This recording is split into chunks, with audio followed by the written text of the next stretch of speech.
88,000 महात्माओं से सूत जी कार्तिक के महीने में भगवान नारायण की पूजन का महत्व बता रहे थे कि एक घने जंगल में एक महात्मा जी निराहार रह करके तपस्या कर रहे थे।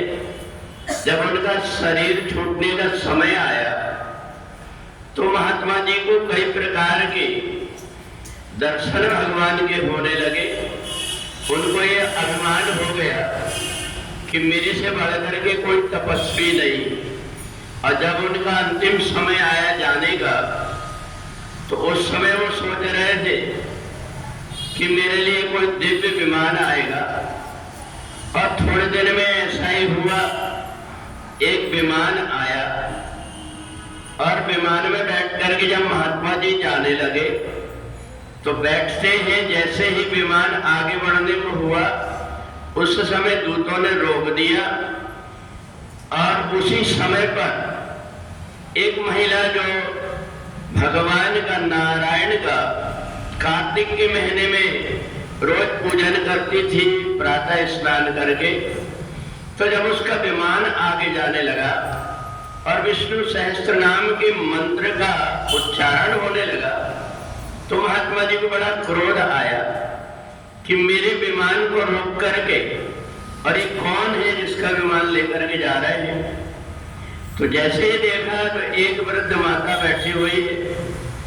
तब उनने भगवान नारायण के दूतों ने बताया कि देखो, तुमने जंगल में रह करके तपस्या तो किए हो, परंतु तुम्हारा अभिमान दूर नहीं हो पाया।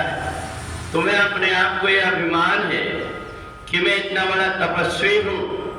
और भगवान का ये स्वभाव है कि जिसके मन के अंदर छल कपट प्रपंच रहता है, भले वो कितने ही तपस्या कर ले, परंतु भक्त से बढ़कर के नहीं हो सकता, जो कि सबकी ममता ताग बटोरी, मम पद मन ही बांध बटोरी। तो महात्मा जी ने कहा ये तो एक भी वेद मंत्र नहीं जानती।